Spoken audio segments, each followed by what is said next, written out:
Italian Wine Podcast. Chin Chin with Italian wine people.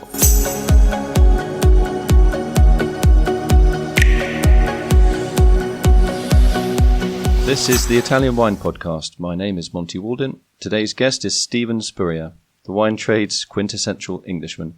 Steven is known as much for the quality of his tailored suits as for his phenomenal ability to taste and judge wines.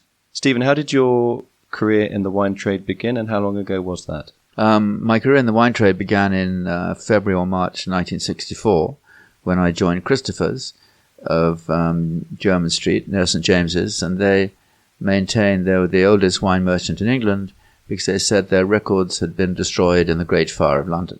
Now, you could have gone to Cambridge University.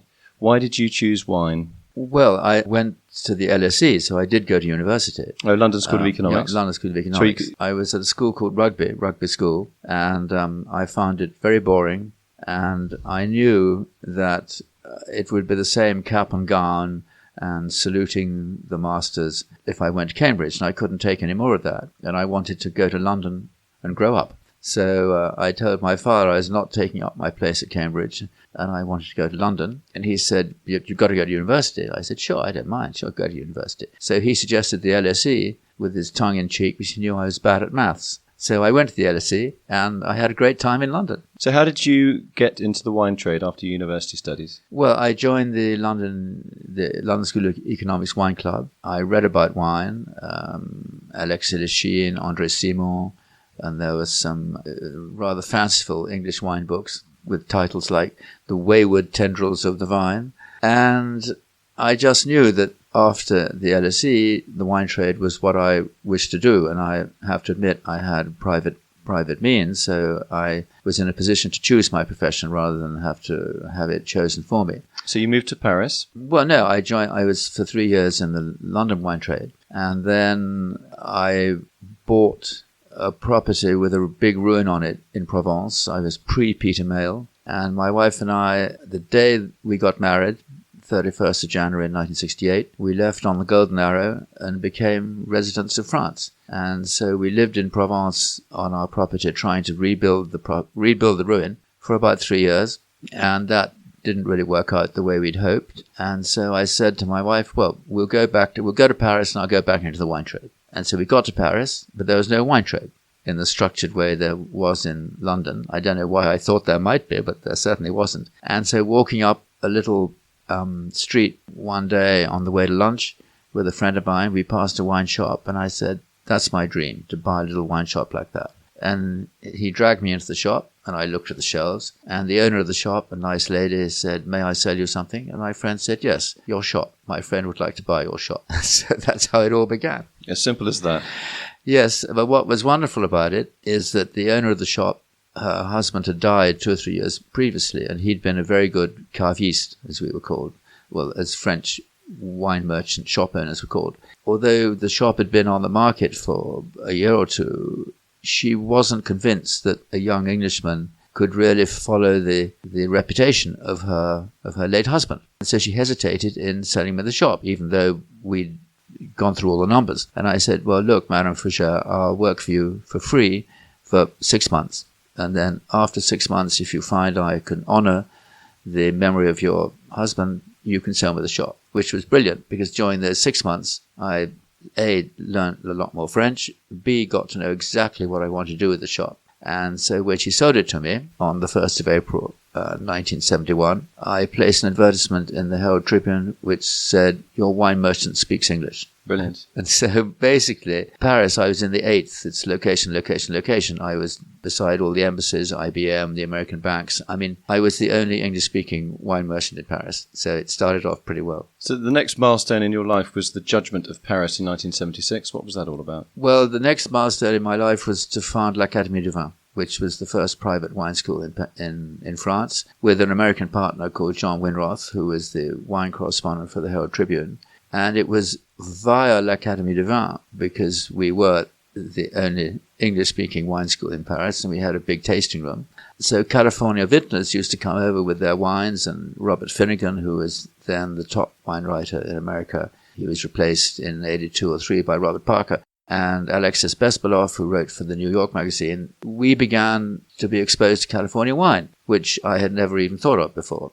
And so my partner in L'Académie du Vin was Patricia Gallagher, who was American, very proud of her country. She took a vacation to California in September 75, came back raving about the quality, and had already pre-selected at least half a dozen wineries we thought we should show to the opinion formers. And then we had the idea that we would hold a tasting. And I said to Patricia, yeah, but we've held a lot of tastings at L'Académie du Vin, but this is different. We need a peg to hang it on. And she said, I've got the peg. 1976 is the bicentennial of the American Declaration of Independence. And I said, well, we British don't really celebrate having lost the colonies, but I'll go along with that. So that was the peg. So we had the theme, we had the peg, then we got the judges, who are the 9 best palates in France: Aubert de Vilaine from the Romanée-Conti, Pierre Tarry from Château Giscourt, Jean-Claude Vrignard from Taillevent, and a top panel. And then I went with my wife to California to make a final selection. The wines came over, luckily with a group of 22 people who were on a wine and tennis tour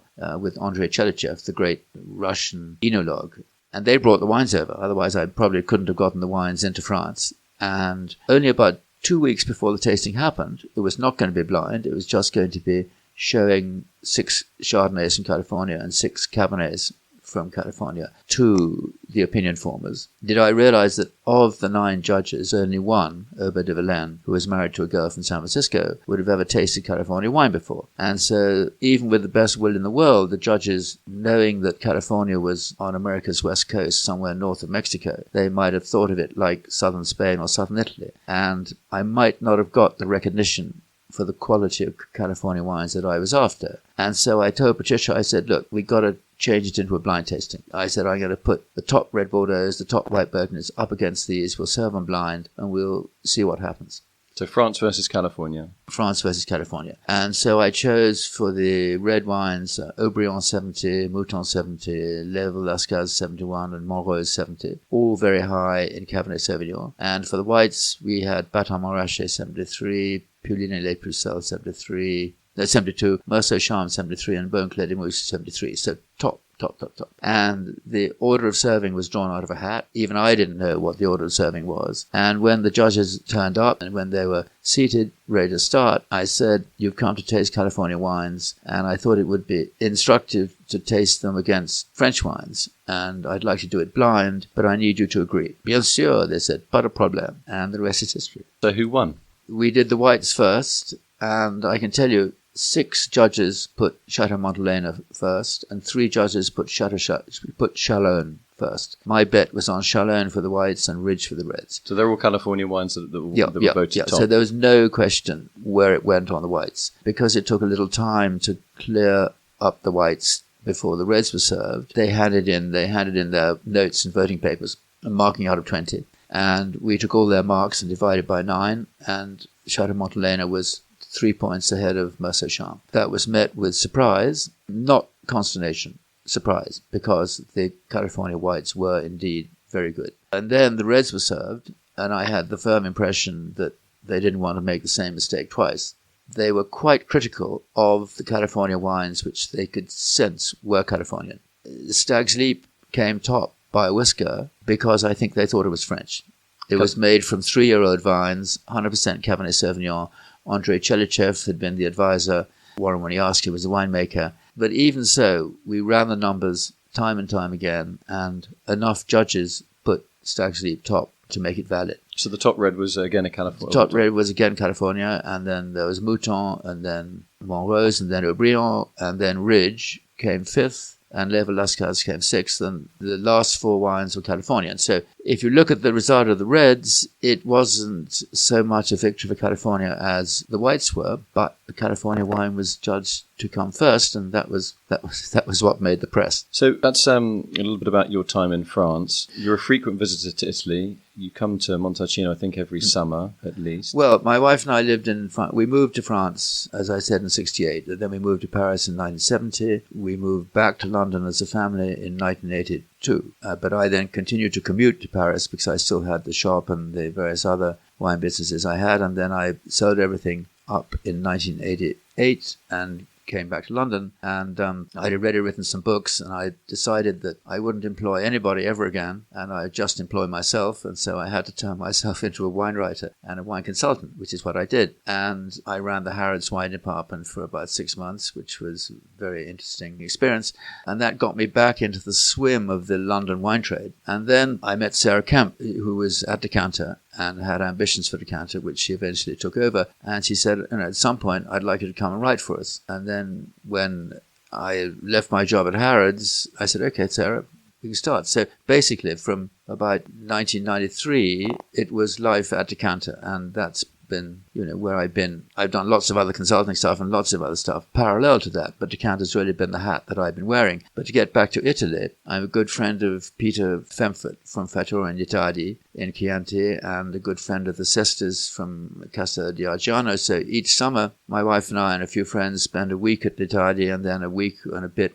at Argiano, so sort of pretty much Tuscan bound, and I go to Piedmont whenever I'm invited, and I wish I could get to Umbria. I just saw the Lungarottis, who said, you haven't been to see us since 1982. They must have good memories. Yeah, and I was discussing with my wife just a week ago, and I said, I could never go back to live in France. I said that was in the past, we've done that, and living in France, even though we spend a lot of time driving through France to Italy, I said it doesn't appeal to me, but I could live in Italy. Why? I don't speak a word of Italian, but the food's very good because there's so much going on. There's so much going on in Italy. And it's not to say there's nothing going on in France. Absolutely the contrary. There's a huge amount going on. But I've sort of done that. I'm fascinated by what's going on in Italy, the resurgence of the native grape varieties, the enthusiasm. The fact that the big names, Antinori and Zonin and Frescobaldi and Gaia, remain totally approachable. They remain absolutely vigneron, even though they've been doing it for 700 years. So do you think that's a little bit different? Compared to, say, France, to meet the winemaker at Château Latour, you'd have to maybe send 8,000 emails. Yes. Is that what you're saying? Well, I think at Vinexpo, Eric de Rothschild will be at Lafite, Corinne Metzandopoulos will be at Margaux, François Pinault will not be at Latour, and Robert de Luxembourg will be at Aubryon. So the owners are there. But I would think Eric de Rothschild and Corinne Metzandopoulos are really hands-on owners. It's just that I feel there's more going on. There's more going on in Italy. It changes the whole time. But you think, in a way, the Judgement of Paris, the fact that it was seen as a victory almost for the sort of riper, warmer style wines, that in some ways also helped create the boom in Super Tuscans when Tuscan grapes were being blended with, say, Bordeaux grapes. Yes, to imitate the California style. And I think anyone talking about Super Tuscans now would say it would not say it was a mistake, but they're not making those kind of wines anymore. Is that a good thing? I think Robert Parker had more to do with it than the Judgement of Paris. But is that a good thing that the Super Tuscan trend, that Frenchification of Italian wine, is now calming itself? I think it's a very good thing. Absolutely. I think it's a very, very good thing. When I see the Canaiolo and Cininello appearing in Sangiovese rather than Merlot, I'm really happy. Wines, as you know as well as I do, Monty, have to represent where they're from, a sense of place, and they do that with the original grape varieties. They can do it very well with imported grape varieties, provided the grape variety suits the climate and the terroir. But the sense of place is so evident in Italian wine. It's not evident in Spanish or French wine, but really the individuality. It comes back to the individual expression. I find in Italian wines is remarkable. And really in the last 10, 15 years. So you are one of the world's great communicators. You're a champion of Italian wine, of native grape varieties. How does Italy get that potentially very complex message about the complexity within its wine across in a simple way that normal people can understand? I think they have to do it by region first. So region like Tuscany, Umbria, Piemonte? Yeah, region first, because people who are going to be interested are going to recognize a region. Everyone recognizes Rioja, everyone recognizes Châteauneuf-du-Pape, that sort of thing. So region rather than the myriad of grape varieties? Yes, region rather than myriad of grape varieties. Leave the myriad of grape varieties to be discovered. I was going to say for the wine nerds, but that's wrong. Leave the myriad of grape varieties to be discovered because there's something new every day. I mean, Vermentino, for instance, Ian D'Agata just told me there were 10 different Vermentinos in Italy.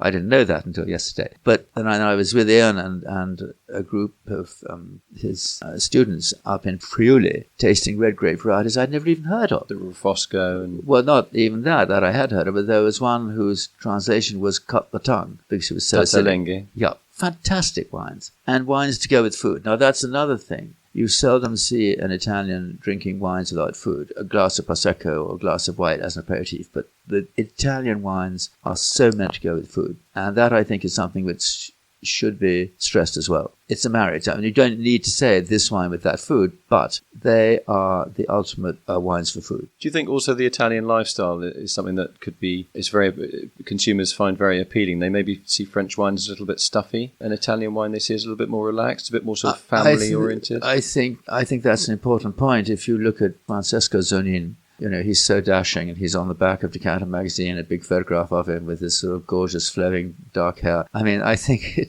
Italy's got a strong card to play in the families, how they look and how they dress. It's part of the Italian package. The style. Yeah, style, yeah. Stephen, it's fascinating to talk to you. We could probably spend 4 days talking about your career in wine and everything that you've given to the wine trade via your words and via your books. I'd just like to add one thing, is we're here because I'm giving a tasting in about half an hour's time on English sparkling wine. Okay. And that's something new on the block. I don't think it's ever going to rival Franciacorta, but it's something which is pretty brand new, and everyone is talking about it. So I'm going to be really interested to see how the wines are received. So that's your own estate, isn't it? Well, my 10-hectare vineyard will be there, yeah. In Dorset, in southern in England. Dorset. Great. Yeah. Steven Spurrier, a legend in the history of modern wine. Thanks for coming in. Thank you very much, Monty. Follow us at Italian Wine Podcast on Facebook.